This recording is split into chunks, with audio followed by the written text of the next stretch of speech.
Let's talk about failed products.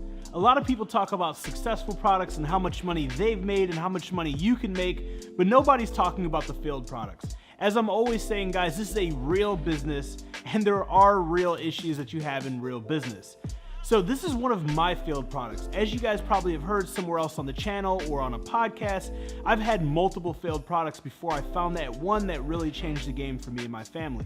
And I want to break down step by step why this was a bad product and why it failed and what I did not know to look for. So in the AMZ formula, we have this strategy, we have this technique, we have this proven formula that has steps as to how we can do our due diligence on these products to ensure that these products have the best chances at succeeding. See, the beautiful thing is through trial and error, that's how I learned in this business. I've been able to put together this blueprint on things that you want to do, literally things that you want to cross-check, things that you want to look for, T's that you want to cross and I's that you want to dot. That way you can have the best chance at succeeding.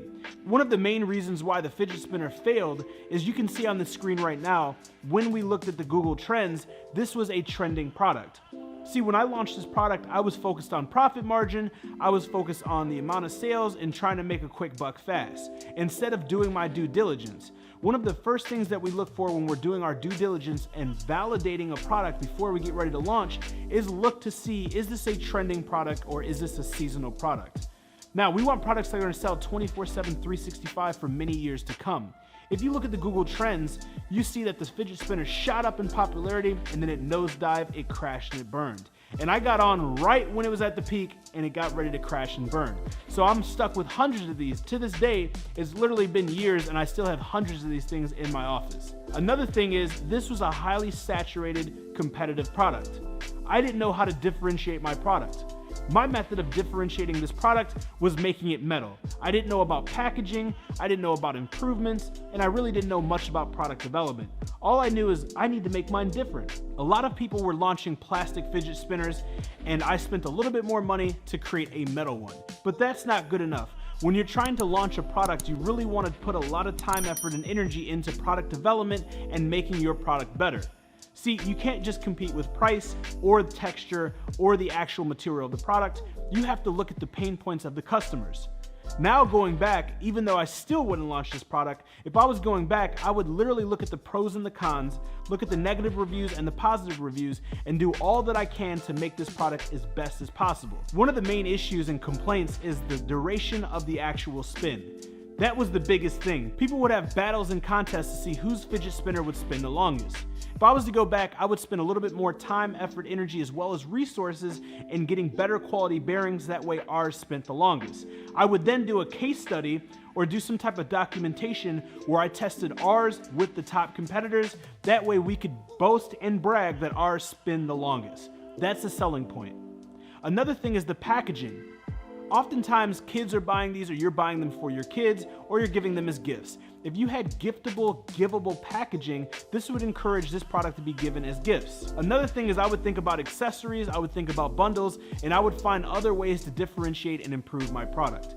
See, my methodology was it's light, it's cheap, the profit margins are high, and my kids can't get enough of these things, so let me go ahead and launch them. But I didn't know how to properly do the due diligence that I need to do. So a few things that I want you to cross off your checklist before you get ready to invest time, effort, energy, and money into a product is: number one, check Google Trends to make sure it's not seasonal and it's not trending. Number two, make sure that the product is not patented. The reason why the fidget spinner crashed and burned is because the product was actually patented by somebody outside of the country. Once they blew up, well, you know the rest. Number three, you want to make sure the profit margin is where it needs to be. The profit margin was high. We were sourcing these for under $2, and all in, we were selling them a little bit under $15. Our profit margin per product was close to $10, so the profit margin was substantial. What I like to look for is $10 profit per product on an item that sells around 10 units per day. That's $2,800 to $3,000 net profit per product. If you can stick around there or more, you're gonna have a nice paycheck. So all in all, when it comes to you launching a product, make sure you cross your T's, dot your I's, and you do your due diligence. Once we launch this product and we identify this is a good product, we cross all the boxes that we discussed in this video, then you want to make a micro launch to go ahead and test your product. If you're not familiar with the micro launch and you're not yet a member of the AMZ Formula, Click the card somewhere on this video to learn a little bit more about my formula and the micro launch. This is going to help you limit your risk and maximize your reward, as well as limit the chances of you launching a failed product and losing money.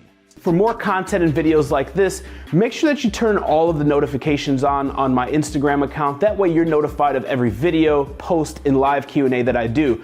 Also, check out more videos on my YouTube channel at Joshua Crisp on YouTube. There's over 100 plus videos similar to this in all around entrepreneurship. And for 50% off all services as well as softwares that AMZ Hunter offers, make sure you check out www.amzhunter.com and use promo code HUNTER50.